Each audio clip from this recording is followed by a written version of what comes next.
Semuanya, kami dari kelompok Vision akan mempresentasikan analisis website yang telah kami lakukan. Sebelum itu, perkenalkan nama saya Mas Elino Jefferson sebagai MC. Perkenalkan nama saya Claudia dari kelas 9A. Perkenalkan nama saya Sadia dari kelas 9A. Perkenalkan nama saya Maila dari kelas 9A. Perkenalkan nama saya Riota dari kelas 9A. Perkenalkan nama saya Michael dari kelas 9A sebagai MC. SMP Karong Golawe.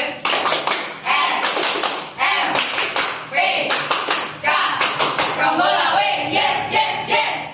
Saya pelajar Pancasila, kreatif, inovatif, responsibility, mutual cooperation. 1. Pengertian website. Website adalah dokumen-dokumen web yang terkumpul menjadi satu kesatuan yang berisi informasi tertentu dan dapat diakses dengan mudah oleh siapapun, kapanpun, dan dimanapun melalui internet. Website sendiri berisi dokumen-dokumen multimedia berupa teks, gambar, suara, animasi, dan video yang memiliki URL yang bisa diterbitkan di internet atau intranet. Arif 2011. Anda dapat mengakses website dengan mengetikkan URL di alamat website Pramban Anda atau Rudianto 2011. 2. Pengertian e-commerce. Perdagangan elektronik atau e-commerce adalah model bisnis yang memungkinkan perusahaan atau suatu individu agar melakukan aktivitas dagang antara produsen dan konsumen melalui internet atau online. Sarananya sendiri sangat beragam, mulai dari televisi, telepon, genggam, media sosial, dan internet. Di era ini, hampir seluruh produk pasaran, termasuk jasa disediakan melalui internet. Seperti makanan, musik, buku, perabot rumah tangga, tiket pesawat, investasi, dan masih banyak lagi yang dapat diperoleh melalui e-commerce.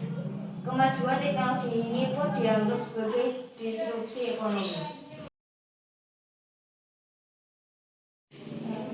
Perspektif e-commerce. Electronic commerce merupakan suatu konsep yang menjelaskan mengenai proses transaksi, informasi, dan servis melalui jejaring komputer. Menurut Kalokata dan Winston 1999, e-commerce dapat dilihat dari perspektif 1. Perspektif komunikasi, 2. Perspektif proses bisnis, 3. Perspektif layanan, dan yang keempat perspektif online. 4. Jenis-jenis e-commerce. Yang pertama, business to business, dalam kurung B2B. Yang kedua, business to consumer, dalam kurung B2C. Yang ketiga, consumer to consumer, C2C. Yang keempat, consumer to business, dalam kurung C2B. Yang kelima, online to offline, dalam kurung O2O. Yang keenam, consumer to administration, dalam kurung C2A. Yang ketujuh, business to public administration, dalam kurung B2A. Yang kelima, metode pembayaran e-commerce. Yang pertama, ada pembayaran elektronik atau e-wallet. Yang kedua, ada pembayaran cash on delivery. Yang ketiga, ada pembayaran melalui transfer. Yang keempat, ada pembayaran melalui gerai retail. User interface. Pengertian user interface atau UI adalah tampilan dari sebuah aplikasi, website, atau perangkat komputer.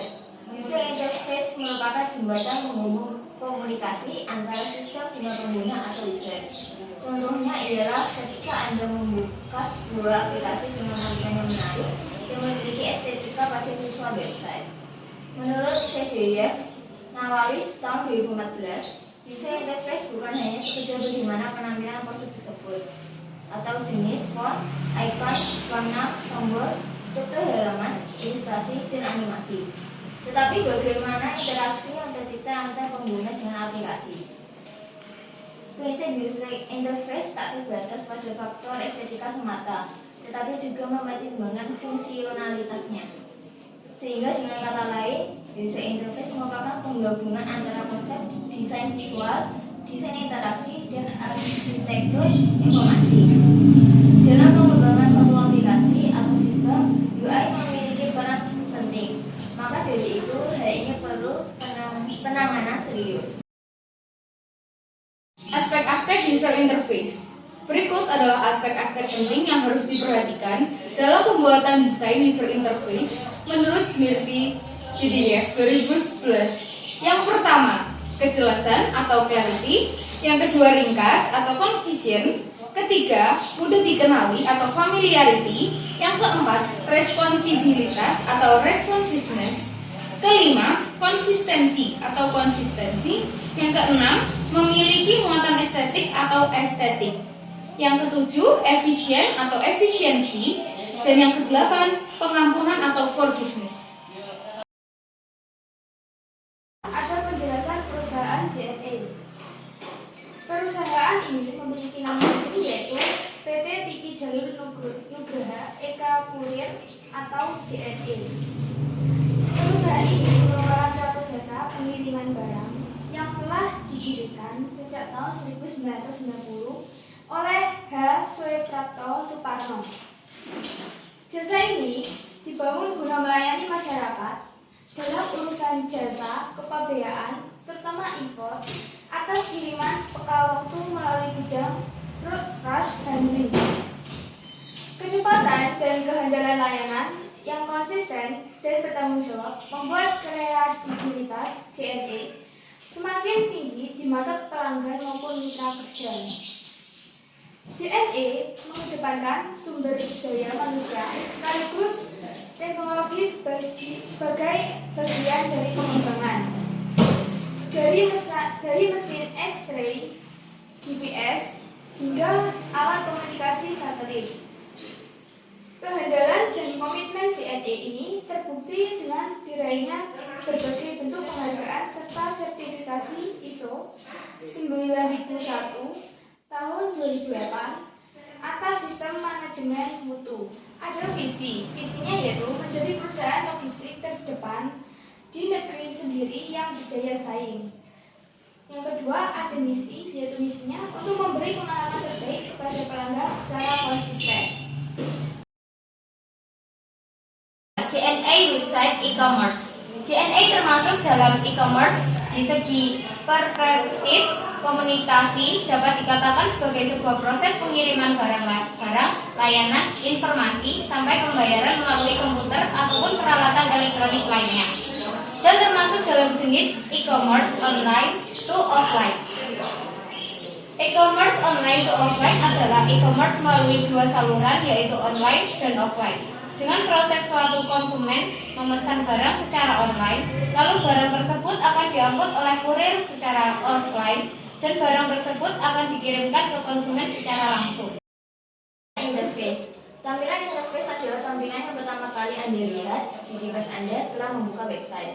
Di tampilan interface terdapat menu-menu layanan, mengecek kiriman, tempat search untuk mencari sesuatu di website tersebut, dan ada poster promosi-promosi serta undian-undian yang masih berjalan sekarang. Nama dan logo. JNE merupakan perusahaan yang bergerak dalam bidang pengiriman dan logistik yang bermarkas di Jakarta, Indonesia. Nama resminya adalah PT Tiki Jalur Nugraha Eka Kurir. PT Tiki Jalur Nugraha Eka Kurir didirikan pada tanggal 26 November 1990 oleh H. Suprapto Suparno. Logo JNE memiliki perubahan-perubahan dimulai dari tahun 1990. Terbentuklah logo JNE pertama dengan logo yang simpel dengan desain panah merah dan biru dengan tulisan Tiki di atas serta JNE di bawah dengan tulisan The International Air Courier di bawahnya yang melambangkan bahwa JNE merupakan anak perusahaan Tiki. Pada tahun 1994 terbentuk logo JNE baru dengan gambar benua Asia Tenggara dan tulisan Tiki JNE di bawah yang melambangkan bahwa JNE mulai merambah ke dunia internasional. Pada tahun 2000, JNE membuat logo baru dengan tulisan JNE besar berwarna biru dipotong oleh garis melengkung berwarna merah. Di bawahnya, juga tertulis Express Across Nation. Warna biru dalam logo tersebut mengandung makna cool, calm, but smart. Tulisan dibuat italik dengan maksud bahwa kecepatan adalah hal yang dibutuhkan dalam perusahaan. Warna merah bermakna semangat, kekuatan, dinamis, dan ambisi yang terus meningkat. Garis melengkung dapat diartikan dimulai dari awal dan berkembang menjadi besar dengan memperhatikan ketajaman serta keakuratan. Terbaru JNE yang dibuat pada tahun 2005 tidak memiliki perubahan besar, semua logonya terlihat sama. Hanya saja tulisan di bawah yang awalnya Express Across Nation diubah menjadi Express. Itu adalah sejarah perubahan logo JNE sejak didirikan sampai sekarang. Tampilan grafis. Setiap menu di website JNE diberi gambar pada tampilan atasnya. Untuk warna-warna yang dominan di setiap menu adalah warna merah, hitam, dan putih. Warna merah digunakan karena sesuai dengan warna logo mereka. Warna hitam dan putih digunakan karena kedua warna tersebut adalah warna default yang umum digunakan dalam sebuah website. Kesimpulan dan sarana.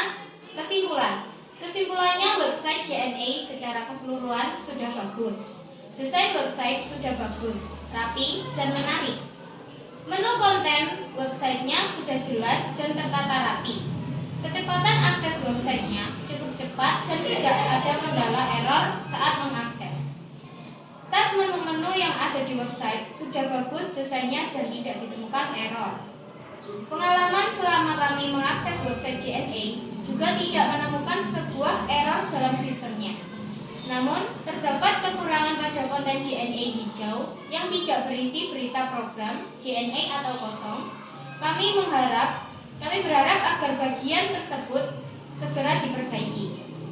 Yang kedua, saran.